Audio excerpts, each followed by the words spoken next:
Julie Cross is one of Australia's most humorous and inspiring speakers. Her presentations have been described as having a residual effect and lasting impact on her audience.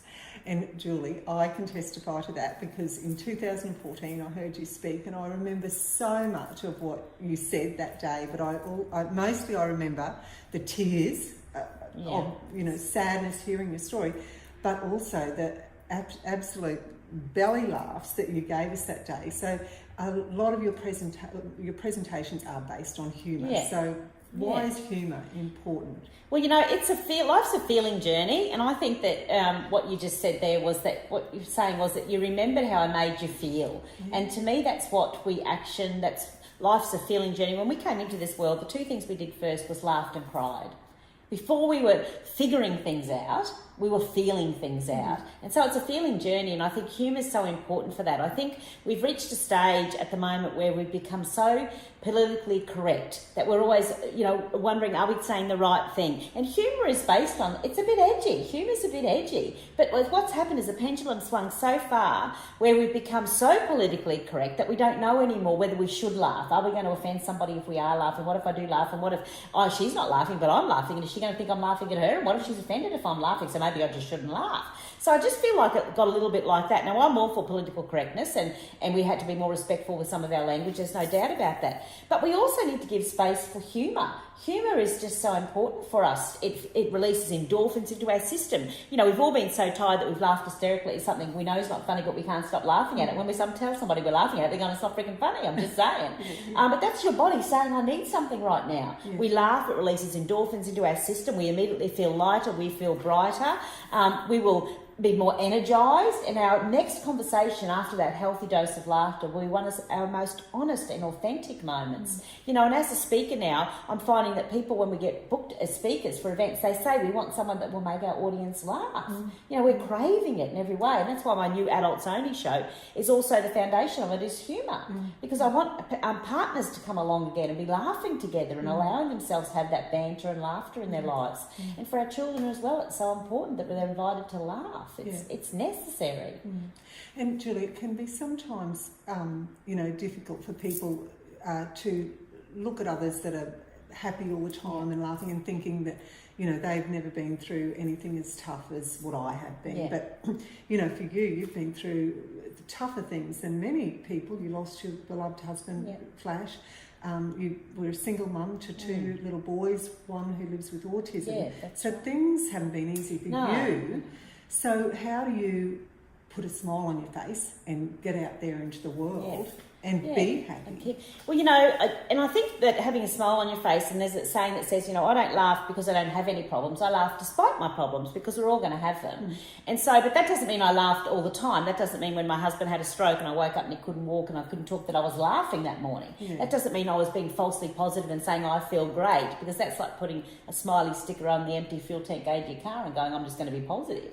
Because when you're at devastation, you've got to own those feelings too. And you said that earlier, that we laughed and we cried. So we've got to own that as well. We've got to own our sadness. But what I think we forgot was that we're allowed to be happy again. That you can be sad, but then you're allowed to get back up again through it, because you are worth getting back up for. And so, when I had all these issues, there was one particular moment I remember with Flash when he was diagnosed, when he had his stroke. With all the doctor's appointments, no doctor could tell me when he was going to be better, because with a stroke, we don't know when better is. We don't know what better looks like. We don't know how much better is going to be. So I just suddenly realised that there was no date that they could give me. So when do I get to laugh again through this sadness? When do I get to be happy again? When do my boys get back? So I realised that was something I had to take control of, because this was now my life. This was now my life. So, and I can't leave it somewhere. I'm in it. This is it. So I've now got to decide when I'm going to choose to laugh again, and that's a mental game. That's a mental courage, strength. So if I focus on the devastation of his stroke, I stay devastated and victim mentality, and I sit there for a minute. But then I go, well, how about I be grateful he's still alive, because that's instantly a better feeling place. And then you work up the emotional scale. You focus on hope and progress that he's showing. I focus on my beautiful boys that I have to be here for. Then he starts talking again and he mixes his words up. It's funny. We allow ourselves laughter, and suddenly the laughter sneaks back in. and you get more and more of that. And every time you get back up, you get emotionally stronger, you get mentally stronger. It's like a workout. You stay further up the emotional scale. Next minute, you're stringing lots of moments of joy together. Because this is my life, and my life is worth getting back up for, and I'm worth getting back up for. So I think that that's the thing, is that we forgot that in times of sadness and challenge and struggle, that it's obvious to be sad, but we forgot we can get back up and be happy again. I had this beautiful friend who's since passed away. She was elderly, but she always used to say, "Oh my gosh, if you didn't laugh, you'd cry. So it's much better to laugh." And I always remember that. Absolutely. And I don't make excuses for laughing inappropriately anymore, because that's Yeah, and it's a release. And sometimes we laugh and cry all at once. Yeah. And somebody said that to me recently at a presentation. How can I be laughing and crying all at once? Because that's what life is like sometimes. And it's a release of all that feeling and emotion. And so it is okay to do that. It's okay to laugh and cry all at once. So I think, it's interesting when I do my presentations that people initially are seeing this bouncy girl up there in sequins and talking about being positive, and I can see people sitting there thinking, "Oh, it's all right for you. Yeah, you think you're smart, you're sequin." But when I tell my story and they hear the rest of the story, I think people then get that new respect of, "Oh, okay, I get it now." She's not laughing just because her life's all blissful. She's laughing because actually some of it's such a big mess, but you can find the humour in it. I'm allowed to find the humour in it. Nobody said we weren't allowed to do that. So tell me about Flash. Yeah, so my lovely husband Flash. So, he was my dream guy, and, we'd moved to Townsville, a single girl. If you move to Townsville, a single girl, you're going to marry an army guy. Met at the Seaview session, Sunday session, 2-for-1 drinks, Velcro jumping, fell in love. And so, and he was my hero, and he's the one that said, go follow your dreams with your business and all of that. So, we had 2 beautiful boys at the time. We'd moved from Townsville to Melbourne, back to Brisbane, and... we were just living a normal life, and there was a couple of little heart issues, but he had just, we were having those attended to. It was no big drama, but we went to bed one night, woke up, and he had a massive stroke, and it would be 4 years of him doing his best to do therapy and recover, and he did a great job, but he did need a heart transplant. He was on the heart transplant list. He would go into hospital for some tests, come out of hospital with a staph infection, go back into hospital to treat the staph infection. We would all see him on the Sunday night, and the doctor said he's doing well. He'll be home Tuesday morning. We all spoke to him on the Monday night and said, I'll see you tomorrow at 9 o'clock. But we had that dreadful phone call, and that you're invited to walk into a room that you don't want to walk into, and devastating drive home to walk into the room at home to tell my little boys that Daddy's died, and we go to devastation, and after Flash had his stroke, Thomas was diagnosed with autism, so we had stroke in the house, we had autism, we had stroke in therapy, autism in therapy, stroke trying to talk to autism, autism trying to talk to stroke. I'm needing some therapy, trying not to lose my mind and my other son. But in amongst that, I have to tell you, we still found moments of joy. There were lots of dreadful moments, and it was a mess. Life was a mess, but this is the other thing. I think we've become attached to everything looking Instagram picture perfect these days. It's just not. And you can actually be totally fascinated by how messy life can get, and that you can still get up every day. And that's the only way we could move through life at that time. It was just a messy, big mess. But we were doing the best that we could. But of course we went back through that devastation. But I knew that I still had my boys, and I knew that Flash, when he left this world, was not looking down at me and going, "Oh, she's in sequins again already. For God's sake." He would have probably been laughing. He would have been applauding me, and I tell these stories now on my Adults Only show, these funny moments we had graveside, and some people might be offended by it, thinking, but no, he had the greatest sense of humour, so he would be wanting me to find all those moments and to laugh at them and laugh. He would be laughing with me. I know it for sure. And so that doesn't mean it's not hard. That doesn't mean I didn't cry and wasn't devastated and howled and rocked, and I did all of those things. But I truly believe that because of the depths of despair I've been to, I know the heights of joy that some people never get to because they haven't got the perspective that I've got. Life is so precious to me now that I don't, so somebody doesn't like my dimply thighs or has a go at me about my stretch marks or, my lips or my wrinkles. So what? I've actually got bigger things to worry about, I see now that you don't have to waste time and energy on the small stuff, So. Julie, I want to give Legacy a little bit of a plug here because, as you mentioned, Flash was part of the Australian Defence Force. That's right. And your mum wanted you to contact Legacy. Oh, it was my mother-in-law. It was his mum. His mum, right. So it was actually his mum. You thought you weren't old and enough. I kept going, I'm not an old lady. I don't need Legacy. I'm supposed to be able to do this. I'm a woman. I'm young. I'm strong. And she said to me, but Julie, you're missing the point. They're there for you, and, Flash did that. And I really, I get emotional thinking about it, but I just really did think that, I'm supposed to be able to handle this. And I have to say, when Legacy came, I rang them at her insistence. And I didn't even know what help they could give. I didn't even know what that looked like. I mean, what were they going to do for me? I didn't want to go and, sit in a room and do morning craft. Or I didn't, silly me, I didn't know. Yeah. So they came out and they sat with me. And when they sort of told me about the camps that Thomas and Jack could go to if he chose, and the support of that, and about the Tall Poppies weekends where the young widows would have weekends or nights away together where you could connect with other people going through the same thing. And then I suddenly realised that it was so much more than I thought, and it was invaluable. And so, Thomas went off to camp, and it was the first time, and I was so stressed about him being autistic and going to camp with them. They didn't know it. Did they know about autism? And they just kept saying to me, Julie, we have got this. It's all right. We have got this. And that was the first time Jack and I had a break together without autism in the house. That autism was so loud because grief was so deep, and so much of my time was taken up with Thomas that I really felt for Jack.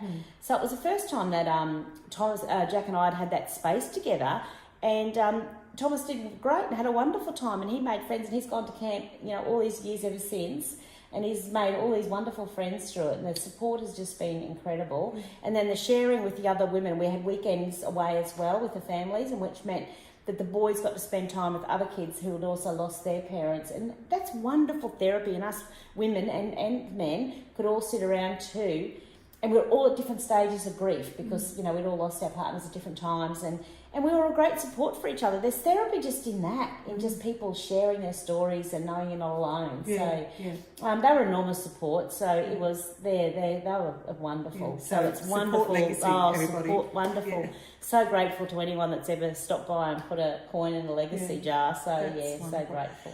And Julie, you talk so much about the universe. So tell me your take on the universe. Yeah, so it's just a flow, So one of my lines in my little presentation is the universe will provide, and the universe. I remember that. See? Oh, and the universe will provide. It sounds a little bit woohoo and out there, but it really isn't. It's a very grounded concept that we've been all aware of for many years, and it's in every book you want to read, really, right back from the Bible. And it doesn't have to be God. It can be universe. It could be your intuition. It could be energy, whatever you want to call it. But basically, it's about moving through life from a positive perspective, that the world's working with us and not against us, that life is working with us and not against us. So it's goal setting. So, for instance, we might say, I hope I don't spill anything on my new white shirt. You spill something on your new white shirt. We might say to a child, don't fall out of the tree. Well, there they go. How about I'm going to keep my shirt nice and clean, stay safe in the tree. So we're projecting into the world with our thoughts and our visual in our head of what we do want, not what we don't want. It's a pretty simple concept. And so I have this trust that the universe is always providing us either with an opportunity for growth or what we're asking for if we tune into it properly. So you have to open yourself up, or just be aware of it. Be aware of that. Be aware of the language that we're saying. I hope this doesn't happen. I sort of say to my audience, don't think about a big pink elephant with purple spots. Well, so you see, you actually can't not think about the big pink elephant with purple spots, but most of us are thinking about what we don't want and not what we do want, and getting surprised that it shows up. Yeah. So, but this is the other thing about the universe. We say, I wish I was more patient. Okay, so life hears this and said, I heard you wanted to be more patient. Well, now I'm going to have to give you some situations with which to practice patience. And we go, why is all this happening? I'm just getting so stressed. No, it's because you have asked to be more patient. So here's some situations to be more patient. I have to change my talk. So people say, I'm going to be, and after my shows, I say that to them, if you're easily offended, I challenge people, well, don't go through life being easily offended. Yeah. So if you're going to sit there and say, look, I'm going to get stronger at this and not be as easily offended by people saying negative things, then you know what's going to happen when you walk out of here. Someone's going to say something to really annoy you, and you're going to go, what the hell's with all this positive stuff doesn't work? No, it's working perfectly, because you're just given an opportunity not to be easily offended. So you kind of call forth. Yeah. But the other way that the universe works is that we talked about this earlier about naming a miracle when it happens, is that, I believe that the universe is supporting me in every way. And so when something great happens, I call it that. I call it a miracle. And I say, look what this wonderful thing showed up. Am I grateful for it? And I truly believe that if you count your blessings and name them, then one day you'll have more blessings to count, and that things will go well for you. And of course, the other thing we talked about earlier is that I feel like the universe is supporting me in that. Obviously, I miss my husband so much, but he's shown up for me so much and so often. And there's a saying that I read once where it says that when angels appear, feathers are near, or when feathers are near, angels appear. And it was actually on Valentine's Day, 2 years after he'd passed away, and I was walking down the street feeling very melancholy and missing him. And this little feather came up the street and started flying around me. And I'd read that quote a couple of days before. So I just started chasing the feather. And of course, in doing that, how did my energy? My energy lifted and I felt comfort. Mm-hmm. From then on, I started seeing feathers everywhere. And a message would always come to me. It would either be a message of comfort, sometimes they were poems that I would immediately just write out like this. But it was always this wonderful sense that I was being looked after, and that it was okay. Flash is with me. He's always with me, you know. And it was just the most incredible thing. And I started sharing these posts in social media. And there were some people that wanted to take the piss with, and that's okay. There were some people that I'd do a feather post and they'd say, well, maybe a feather's there because a friggin' bird flew by. Did you think of that? And I would have a laugh and think, well, it's okay. You can have your opinion. Yeah. But then I'd get all these amazing messages from people who found the same thing, who, you know, had a past relative and they might have found, got ladybugs or, you know, butterflies or things like that. And they said, oh, Julie, I'm so glad you said that because I get comfort from these things and they're always showing up too when I need it. You know, it's a mini therapy session. Every time I see a feather, I get comfort. Does that hurt anybody? No. Am I mad thinking that? Well, I don't know. I guess that's debatable. But if it's not hurting anybody and I get comfort and then my energy is lifted and I'm affecting my boys positively, what's the harm in that? You know, what's the harm in that? And so Flash is showing up for me in so many signs all the time. And so every time I look up and go, the universe will provide. And it's an energy lift. And that's not a bad thing. That's a good thing. Julie, how do people find you? If they want to book you for an event or just to follow you, how do they do that? The best place to go would be juliecross.com.au because that's my website, and then all my links to all my social media sites are there, and my public events as well that I do. So that would be lovely to be connected. So thank you so much. Julie, I just have to finish on this. Your trademark, of course, is sparkles. Oh, yes, I'm a little bit low-key today, but I do wear these gaudy sparkles. But how many, I just need to have some inside knowledge, how many sparkly things do you have in your wardrobe? I have got a lot. I would say that I've probably about, you know, like probably 20 different on-stage outfits, but lots of bangles and sparkles everywhere as well. So I do get lots of looks when I wear my full-on sparkle jackets. I've just come back from a regional area actually and had my full-on sparkle jacket because they said it's going to be cold out here. You better say I had a big sparkle jacket. I had a cowboy hat with big sparkles on it. And of course, it's all about the courage to stand out from the crowd and not blend in, because when you wear your sparkles like that, some people are looking at you going, well, who do you think you are? So you've got to kind of be courageous to do it. Thank you, Julie. Thank you. I really appreciate your time. Oh, it's been lovely. Thank you so much, and thank you. Thanks so much for watching our video. I hope you enjoyed it, and please try to remember to just click on the subscribe button so we can keep you updated with everything that's happening. Thank you.